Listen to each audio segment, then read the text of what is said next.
Welcome to the Mischief. I'm Vallen, and this is Better with Mods, a mod inspired from Better with Wolves. If you are not familiar with Better with Mods, obviously that's what I intend on trying to do in this bit-by-bit series, but it is basically an add-on to vanilla Minecraft. So if you have some really strong tech mods or magic mods or something like that in there, this may act strangely with them or just be very underpowered in comparison. It's more very well balanced towards vanilla and maybe making yourself a little bit stronger than the traditional vanilla stuff, but at a lot more work and effort. So it kind of continues on where vanilla left off. Now there are some changes to this, and I'm going to start off by giving you the basics of some of the things that have changed in it, more or less. That I may have missed a few things, as well as how to kind of get started in it. So let's start off with some of the changes. First, you're going to want to probably make yourself a Better with Mods manual, which it's made with a wooden gear and a book. Wooden gear, it's just a bunch of wooden sticks. So it's not a big deal to make one of these, and it's going to be very helpful. You can click through and get like a crash course in here. Will probably get you started. In fact, it's kind of similar to what I'm going to be covering in here, or at least the beginnings of it. Now, on top of that, things that have changed. This is listed more or less in the book, but I am going to just briefly show you what they are. First and foremost, a single block in your crafting grid will get you sticks. So that's just a phenomenal thing. Instead of having to always use 2 to get 4 sticks, you can always put 1 in there now and get that back. Now, there are other things like half slabs of dirt and grass slabs, as well as mycelium. I don't know how you would actually craft that. I think it can only be like you place down a dirt slab and then it would have to grow onto it, because this was a dirt slab and a grass slab, and the dirt slab ended up having grass grow onto it. So that is my expectation there. And it's simply made with a recipe of just a couple of piles of dirt, or a couple blocks of dirt would get you 4 of them. Just real simple basic recipe. Now besides that, we have some other things changing. Oh, if you look over here, I have like sand, gravel, grass, dirt, whatever, and some stone. Now if you break these with your bare hands, you will start getting piles instead of the actual blocks, which then you can use to reassemble them if you have enough. So for instance, if I were to put down this dirt slab and break it as well, I should get back another one, and then I can make myself either dirt slabs, or if I grab this and do all 4, I can make myself a complete piece of dirt. So it's at a loss is what happens. You're going to get only like around 3 back for each one of those. And it's for the different types of sand as well. There's like red sand and stuff. Now, some of the vanilla tools have changed as well. For instance, if I were to make myself a wooden pickaxe, which is just made with some, your standard vanilla recipe, plus an extra one for Better with Mods. If I use it to actually mine up something like stone, in this case, there we go. You see it broke on one use. So it's really, really going to encourage you to only use it as much as you absolutely have to. Now, with that aside, there are other things like the wooden axe, which is also going to have a limited use. You can use it on trees and branches and stuff like that, but it breaks after one use. Now, some of the other wooden tools, like the wooden sword, is still going to be the same, the hoe is going to be the same, and so on. But once you get into something like the stone axe, it's still going to function just the same as it normally would, with chopping wood and so on. You can try and use it on the base of a tree, but the base of a tree actually is probably going to change a little different. In this case, it's actually in the ground. Let me continue digging down. I forgot this tree was actually rather tall. There you go. You notice that my progress on the top left there is very, very slow. That is actually the stump of the tree, and it's going to be very slow. Now, if you notice here, I'm breaking the leaves of the tree, right? Well, this is just a stone axe. If I upgrade this to an iron axe, it's going to be much faster. This is something that has been enhanced. Now, as I showed, you can use the wooden one, but it breaks pretty much instantly on being used on a tree. So the higher you go, the better off you're going to be. But starting off with iron and going up from there, you're able to just kind of harvest this really quick and easy. Tree stumps are going to be a problem, though. You can harvest them. It does take some time. But they will, instead of leaving a piece of wood, they will leave a little bit extra of something else instead, which you can use in other recipes. You can see there we've got some sawdust and some tree bark also came off of that. Now, it does take a while, so you don't have to necessarily harvest those. There's also tree stump removal methods, which I will go over briefly once I get into those more appropriate terms. But there you go. You pretty much have these things here. I have fast leaf decay turned on in this little mini mod pack I made for this, just to showcase this to you. And of course, if I were to punch wood, I get very limited returns in this. I don't actually get the wood log back. I get bark, a couple planks, and some sawdust. So it's pretty much going to encourage you to just make your basic wooden stuff just so you can get your stone things right away, and those become that much more valuable as you go. Now, other things that you might notice. Forgive me if I switch into creative, but it is a bit-by-bit tutorial, and that is part of the gig. So I put this guy here. We now have a creeper who is just going to run away. Well, that's all right. I'm going to use shears on him, and many of you may have seen this mechanic before where he becomes unhappy. Now, if I switch back to normal mode, he just kind of follows you around and gets in your face until you pretty much dispatch him. And he'll still drop his normal drops like he would, but he might drop niter instead, because that's one of the different drops that they will have in this case now. So yeah, that's kind of a thing with creepers. You can diffuse them. They don't blow up anymore, which carrying around a pair of shears would be very beneficial in most cases. Now, other things that might be useful, let's get rid of this creeper egg before I accidentally spawn him, is if I take some of this beef here, you see that we've got a whole bunch of wolves. If I just like kind of pass these out instead of like trying to eat it myself, these guys will, over time, just by giving them some of the food. If you notice here, I've got some dung in here. They're standing on hoppers. These guys, regular wolves, if fed some meat, will, over time, start giving you the poo.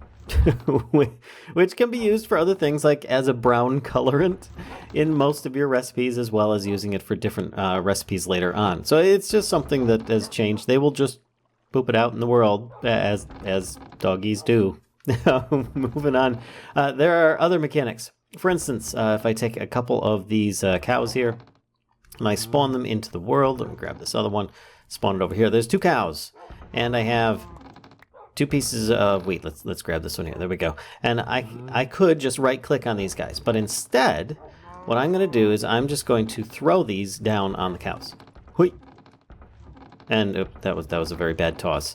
There we go. And it works for breeding that way. You can just throw the stuff down and they will just, do the thing and make you the baby cows, as well as other animals this should work for as well. So that's just a really cool mechanic. Instead of having to right click on them, you can just throw a bunch out there and they should, take care of it themselves. Now, there is a different mechanic though. So there's a fleeing mechanic. If a block is broken, in this case, let's break this block right here. You notice that they are now kind of trying to move away from me. It's because a block was broken. So it's something in that aspect. Also, if you try hitting them and killing them, then they also try fleeing from you. Just about any of your passive mobs like that will try like scattering and so on. So you're going to have to be very cautious if you are trying to get them and you end up killing 1 or 2. The entire herd might just run away from you like they normally would in real life. Now, besides that, there's a potential for getting heads. Of course, it has to have its head already in the dictionary there, but you can get heads by using something like this, a battle axe. Now, I have a refined battle axe here. It's quite a recipe to get to it with soul-forged steel and so on. That's something that I can show you later on, but I'm just letting you know that you can get specific heads. In this case, I've got a creeper, and I've switched to creative mode again just so that I can do this without blowing things up. I'm just using him as an example, and it's a chance. It's not guaranteed to work, but a battle axe has a chance of getting the head to drop. And also, using a saw, which this is an automated saw. Let's turn that on there. I know it's a bit noisy. On top of a chopping block area. So if I stand down here, put a creeper in place, eventually, yes, it will actually make it a bloodied chopping block. But it has a chance, there we go, of dropping a creeper head in this case. Very high chance, actually, in that case. And a little bit lower chance if you're using your refined battle axe. But it is still something that can be done nonetheless. Now, moving on from this, let's head on over here. We also have some other changes with the animals. I have some eggs. I can throw these on the ground. And I'm sure you're familiar, you throw eggs on the ground in vanilla Minecraft, they may turn into little baby chicks. That is still the case. But in this case, if they don't turn into a baby chick, they will turn into a raw egg. See, there we go, we got a baby chick. And these are just raw eggs, which you can pick them up. Yes, I know you threw them on the ground, but you can then just, make different recipes and stuff. You can just cook them up and get some cooked eggs. So they're not wasted as much as they would be traditionally in vanilla Minecraft. That aside, there are a bunch of other mob changes as well, at least in general. Now, you'll probably get your nether mobs will only spawn on nether-like bricks in general. So like netherrack, nether brick, soul sand, gravel, etc. Plus, I'll take this along with me just so I don't forget. When we go into the nether, I'll show you a little something that is affected with all mobs going forward. Now, here we also have some new mobs. A jungle spider. Jungle spider. These guys are vicious. You put them down and you'll notice that they're green. When they attack you, if I hit him, there we go, here he comes. They give you poison as well as hunger. So yeah, that's really, really rude. Those guys, you're going to find them in the jungle, so you're going to want to be very careful about that. Now, slimes are only going to appear on natural rock and soils in specifically like marsh areas and so on. So they're not going to appear on top of trees or stuff like that in weird locations. Witches only appear in swamps. Nothing really big like that.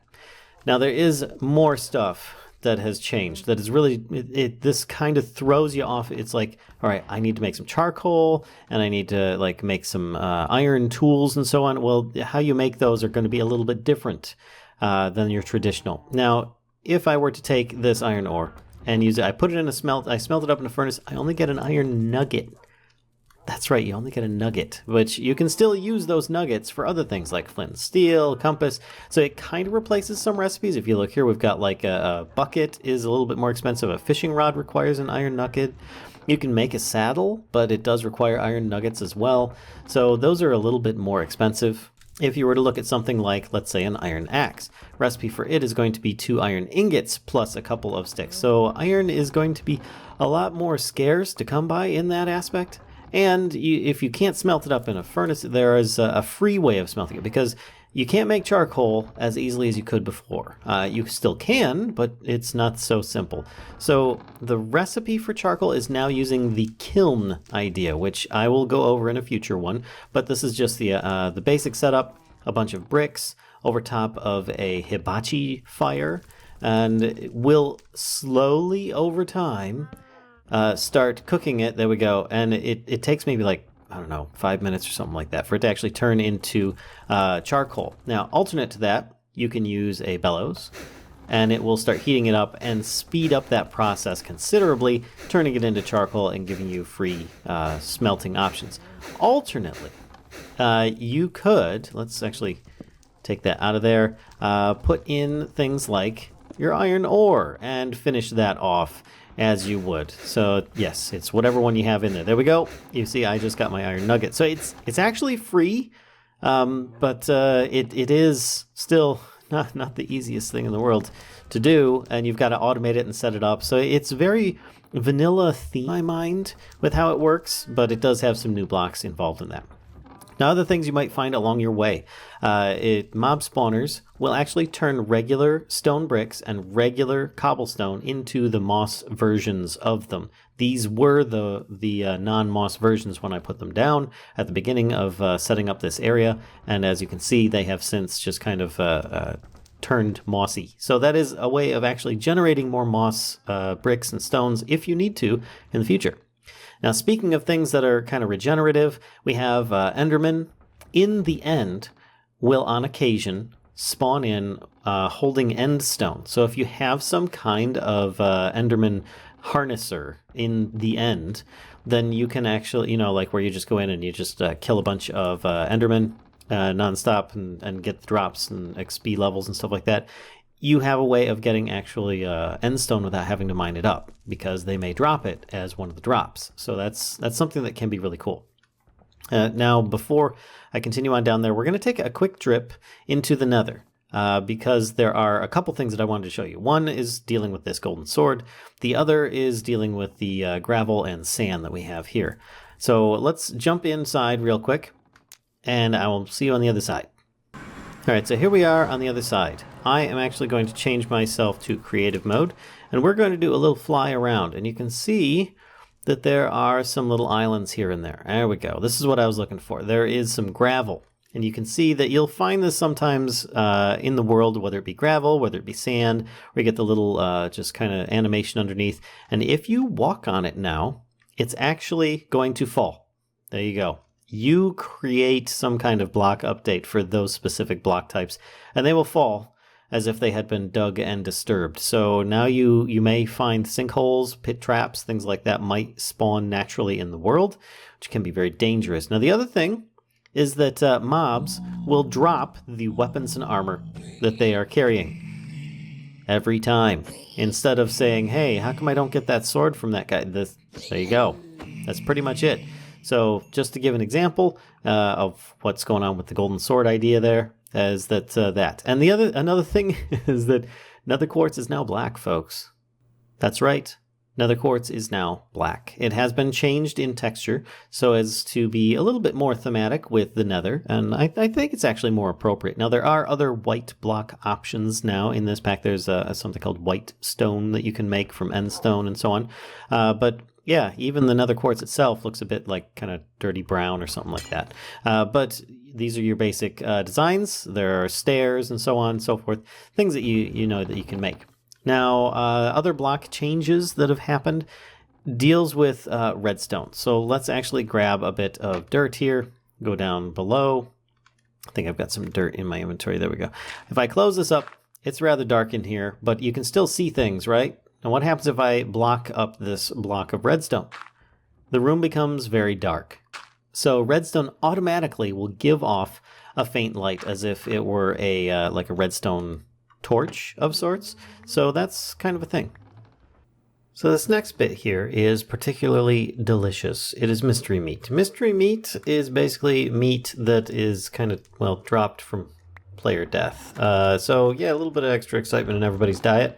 Then we can move on to your standard path making tools. Yes, you know that you can make paths with shovels in Minecraft, but it also allows you to make paths on regular dirt blocks, so you don't have to wait for grass to grow on them in order to turn them into a path.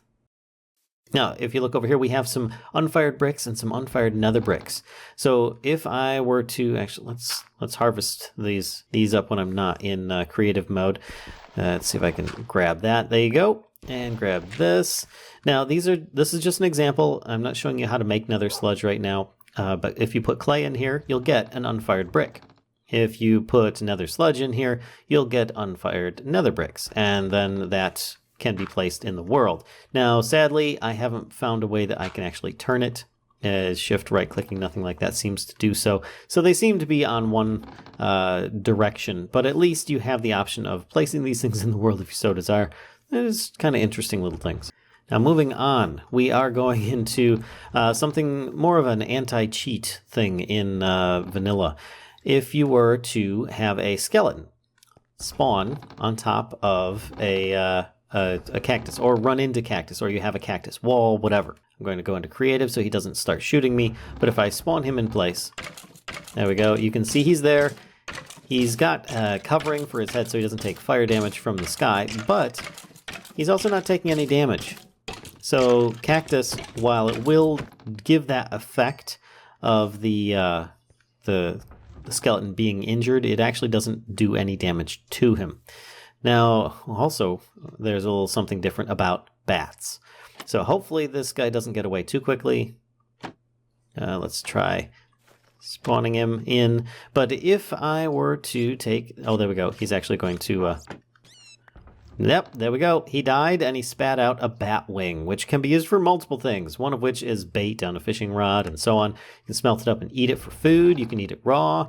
Just put it in a cauldron for other things. It's got a lot of uses, but that's just one of the basic ones right there. It's kind of interesting, kind of creepy, but at the same time, now bats actually have drops and can be used for something at least. Mushrooms can no longer be grown in low light areas. I'm right clicking right now. Nothing happens. It has to be pitch black, or basically completely dark in there.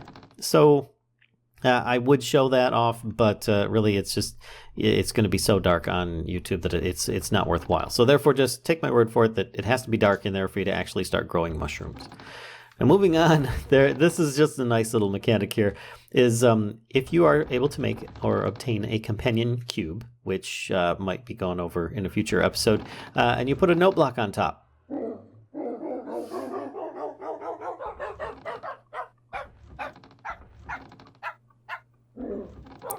That's right. Ooh. that's pretty much it. You now have a note block that will effectively use the sound of a wolf barking or a dog barking. So it's just rather entertaining. If you're exploring underground, you may find some of the mine shafts down there with carts and stuff like that. Instead of the framework using fences, you will most likely just find oak, wood, instead. So that's going to look a little different for you when you run into those, but that's just a little something different. But for now, I think that's where I'm going to stop. I hope you guys enjoyed this first jump and foray into Better with Mods, this wonderful, wonderful mod that adds a lot of really challenging vanilla-styled, progression. And if you enjoyed it, please be sure to give a like, comment, subscribe, and as always, be sure to spread the mischief to others if you think that they'll enjoy this kind of content too. Until next time, folks, I'll see ya.